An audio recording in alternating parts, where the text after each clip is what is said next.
कर्मण्येवाधिकारस्ते मा फलेषु कदाचन मा कर्मफलहेतुर्भूः मा ते संगोऽस्त्वपि कर्मणि।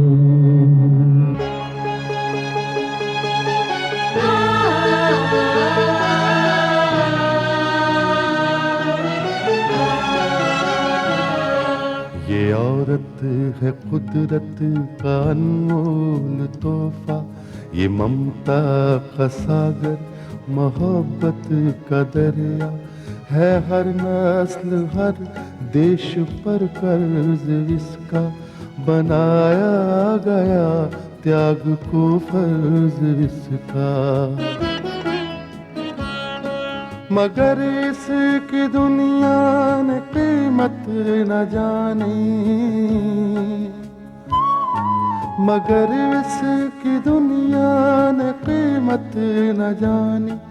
अजब दास्तां है, अजब है कहानी।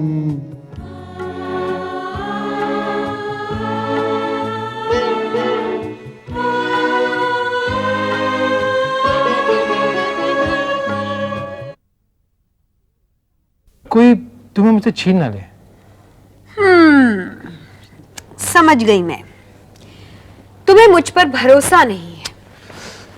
बात भरोसे की नहीं है प्रगति, लेकिन इस जमाने का क्या करूं जो हमेशा तुम्हें मुझसे जुदा करने की कोशिश करता रहता है। राजेश, जमाने में उतना दम नहीं है कि वो प्रगति को राजेश से छीन ले। अब तुम अपने दिल को समझाओ और मुझे जाने की प्लीज इजाजत दो। अगर मैं अपने दिल से पूछूंगा तो वो तुम्हें हरगिज इजाजत नहीं देगा। लेकिन हाँ, मैंने आज तक तुम्हारी किसी भी ख्वाहिश को ठुकराया तो नहीं है। तुम्हें जाने की इजाजत है, लेकिन हाँ, एक एडवांस टैक्स देना पड़ेगा। Advance tax? हाँ, एडवांस टैक्स, वो भी आधा चेक और आधा कैश। मतलब 50-50? बोलो, मंजूर है? अगर मैं नहीं मानूंगी तो ये तो कानूनन जुर्म होगा, तो इसलिए मुझे तो मंजूर है।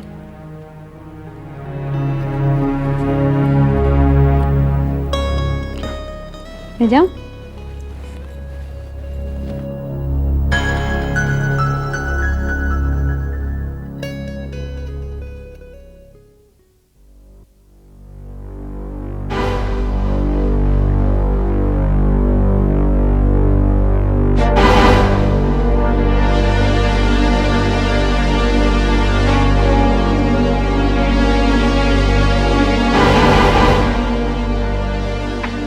अरे प्रमोदनी, इतनी देर से अंदर क्या कर रही हो तुम? जल्दी बाहर आओ। आ रही हो तिवारी साहब, मैं तैयार हो रही बाबा। अरे तैयार होने में इतना देर लगता है क्या? ये मजाने जा रही हो या शादी नचाने जा रही हो?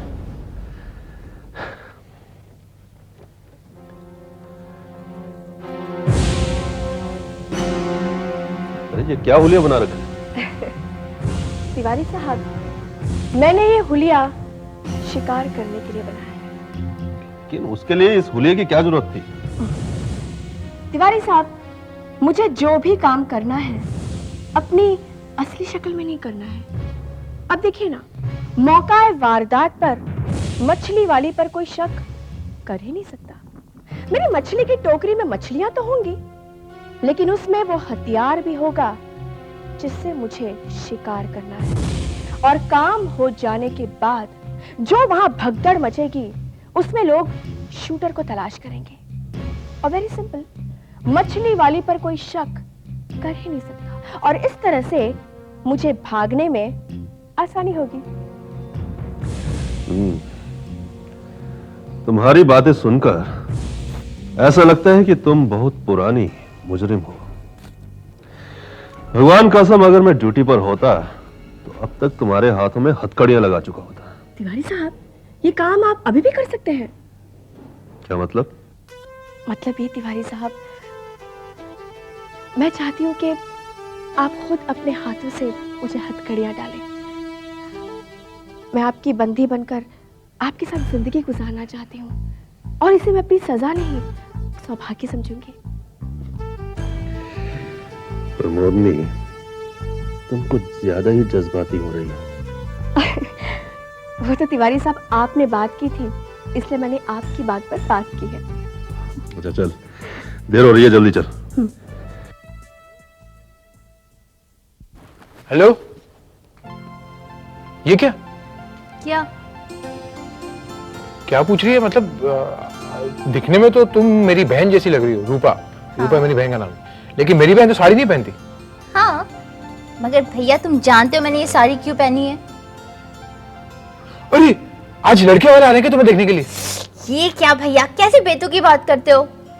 लड़के वालों ने मुझे देख भी लिया और पसंद भी कर लिया। हाँ, अब कौन से लड़के वाले? तो फिर बताओ कि आज आपने ये साड़ी क्यों पहनी? अब जब भैया तुमने पूछा है तो मुझे बताना ही होगा।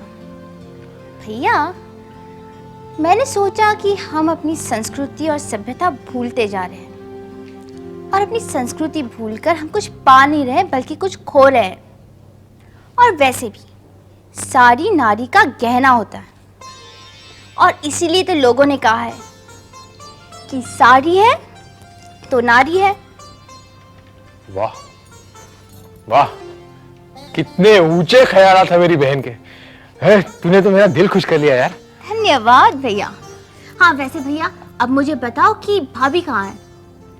भाभी? अरे हाँ, भाभी तो मायके गई है। क्यों, तुझे कोई काम था उससे?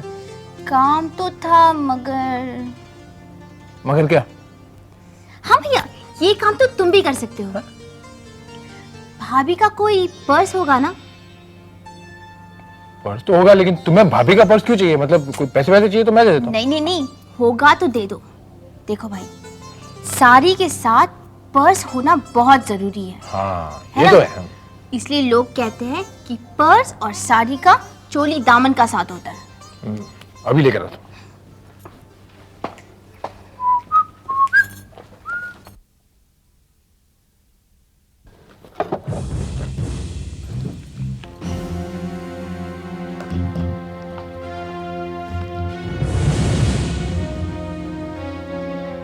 ये रहा भाभी का पर्स, एकदम मैच करेगा तुम्हारी।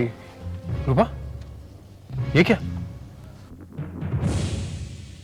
भैया, ये मेरी ड्यूटी में है, और मैं अभी ड्यूटी में हूँ। कोई पुलिस का फंक्शन है क्या? नहीं भैया, एक ऑपरेशन है। इस ऑपरेशन में कोई खतरा तो नहीं? भैया, पुलिस की ड्यूटी में हर वक्त खतरा होता है, और तुम एक पुलिस इंस्पेक्टर के भाई हो। जो खतरों से डर गया वो किसी की मदद क्या करेगा? अच्छा भैया, मैं चलती हूँ। ओके, अपना ख्याल रखना। Okay okay, bye.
जाओ, मैं आपसे बात नहीं करती। क्यों? क्या क्यों? मैंने आपको इतने फोन किया, आपको तो फोन करने का टाइम ही नहीं है। पता है मैं आपको कितना याद करती हूँ। आपको क्या मेरी याद नहीं आती? थोड़ी थोड़ी। अच्छा, अब एक काम की बात, ये बताओ कि आपकी वो ननंद है ना इंस्पेक्टर, वो कैसी है? वो बार बार मुझे किचन भेजती है खाना पकाने के लिए। क्या? खुद काम नहीं करती? नहीं नहीं, बहुत अच्छी है, बहुत अच्छी है। नहीं नहीं, वरना आप मुझे बताइए, मैं उसकी खबर लेती हूँ नेक्स्ट टाइम। अच्छा अच्छा। अच्छा, जोक्स अपार्ट, अब ये बताइए कि आप खुश तो है ना? बहुत खुश हूँ। अरे बस बस बस, सारे सवाल के आज ही पूछ लोगी? अब तो ये यहाँ आ गई है, अब 2 दिन तक मैं इसे यहाँ से हिलने भी नहीं दूंगी। बिल्कुल। और ये लो तुम्हारा फेवरेट बादाम दूध। ओह थैंक यू भाभी। मेरे लिए? नहीं, जा अंदर से ले लेना। बताना प्रगति, तू वहाँ अच्छी तरह सेटल हो गई ना? भाभी सारे सवाल अभी पूछोगी? मैं 2 दिन यहाँ हूँ। ठीक है, नहीं पूछती, जा। मैं देखती हूँ। हेलो। हेलो, किससे बात करनी है आपको? ये विकास जी का घर है? जी हाँ, उन्हीं का घर है। आप कौन बोल रहे हैं? देखिए, अभी अभी मेरी गाड़ी से एक लड़के का एक्सीडेंट हुआ है। उसने अपना नाम विक्रांत बताया। क्या? हाँ, क्या है कि उसकी हालत कुछ बहुत ही खराब है। मैं उसे लेके जनरल हॉस्पिटल ले जा रहा हूँ। अरे लेकिन ये सब हुआ कैसे? हाँ। हेलो। भाभी क्या हुआ? प्रगति, बहुत बुरी खबर है। हुआ क्या? विक्रांत का एक्सीडेंट हो गया है। क्या? हाँ, और फोन करने वाले ने बताया कि वो उसे लेकर जनरल हॉस्पिटल जा रहा है। पिंकी भाभी,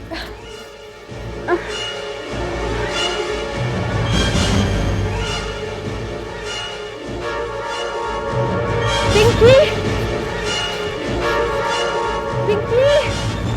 मेरी बात तो सुनो पिंकी।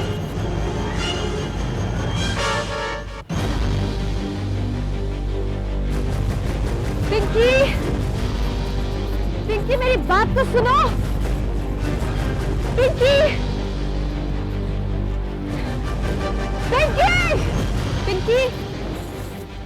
पिंकी, मेरी बात तो सुनो।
पिंकी,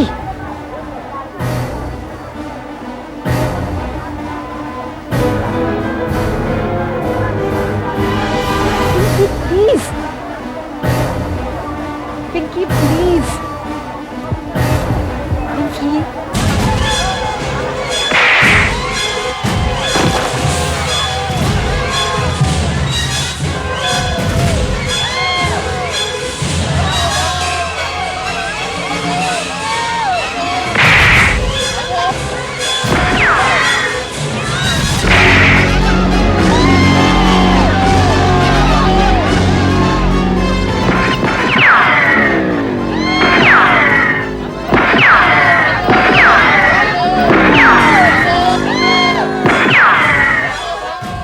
प्रगति, तुम ठीक हो ना? डोंट वरी, तुम्हें कुछ नहीं होगा। प्रगति, मामूली से गोली लगी है, हॉस्पिटल चलो।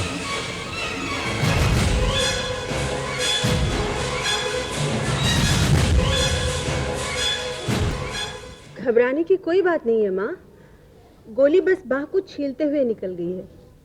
छोटा सा जख्म है, 2-4 दिन में भर जाएगा। प्रगति, तुम ठीक तो हो ना? ये सब क्या हो गया? कुछ नहीं, मैं बिल्कुल ठीक हूँ। पिंकी पर गोली चलाई गई थी और वो गोली मुझे छूकर निकल गई। अगर तुम्हें कुछ हो जाता तो? मुझे कुछ हुआ तो नहीं ना। दीदी का कहना है कि गोली मांस को छीलते हुए निकल गई। जरा सा जख्म है, कुछ ही दिनों में ठीक हो जाएगा। प्रगति बिल्कुल ठीक कह रही है राजेश, छोटा सा जख्म है, जल्द ही ठीक हो जाएगा। प्रगति को थोड़ा आराम करने दो, हाँ? और तुम मेरे साथ आओ, कुछ पेपर साइन करने हैं, फॉर्मेलिटीज हैं। कम।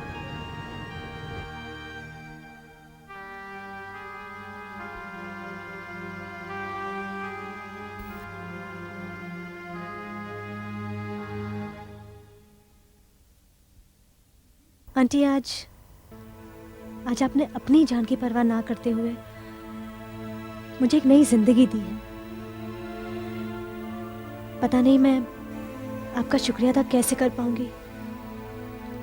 पिंकी, तू नई जिंदगी की बात कर रही है? तू हमारी जिंदगी है। तूने वो किस्सा सुना होगा उस जादूगर का, जिसकी जान एक मैना में थी और अपनी जान के लिए वो जादूगर उस मैना की हिफाजत किया करता था। तू हमारे लिए वही मैना है। प्रगति, तू चाहे जो भी कह ले, लेकिन आज हमारा जो कुछ भी है ना, सब तुम्हारे दम से है। आशा बिल्कुल ठीक कह रही है बहना, लेकिन जिस किसी ने भी यह हरकत की है उससे इसकी बहुत भारी कीमत चुकानी पड़ेगी। विकास भैया, आप कुछ नहीं करेंगे। पिंकी की हिफाजत की जिम्मेदारी पुलिस की है, उन्हें करने दीजिए। Am I right, inspector Rupa? 100% right भाभी जी। आशा, मेरे ख्याल से प्रगति को आराम करने देना चाहिए। हम लोग चलते हैं। टेक केयर बहना। Thank you. हाँ बेटा। Bye bye.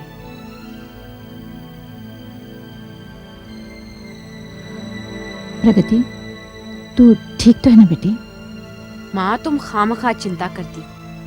अभी अभी तुमने सुना नहीं दीदी ने क्या कहा? जरा सा जख्म है, कुछ ही दिनों में भर जाएगा। अच्छा, अब तू आराम कर। हाँ?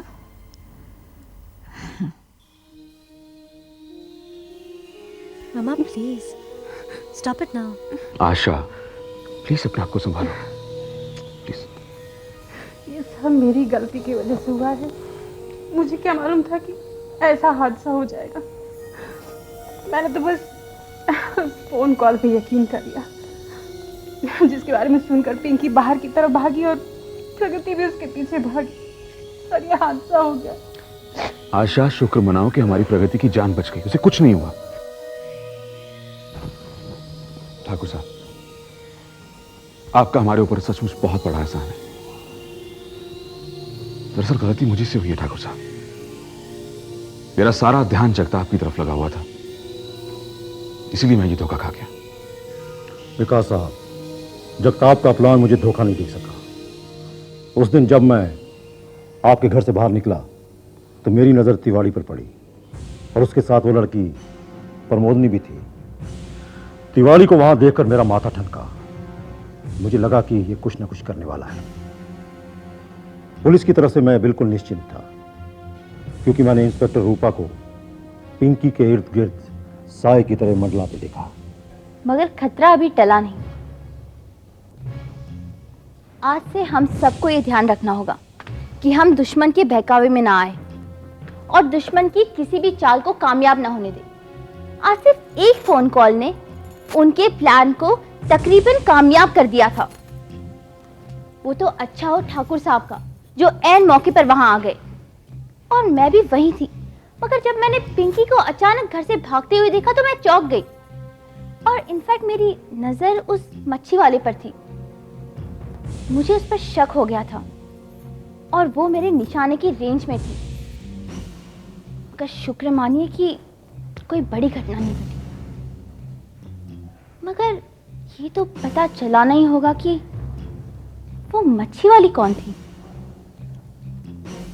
मैं जानता हूं इंस्पेक्टर रूपा वो मच्छी वाली कौन है। मैं अच्छी तरह से जानता हूं कि ये काम किसका है। ये काम सिर्फ जगताप का है, और जगताप से मुझे अपने काफी पुराने है दुनिया में इंसाफ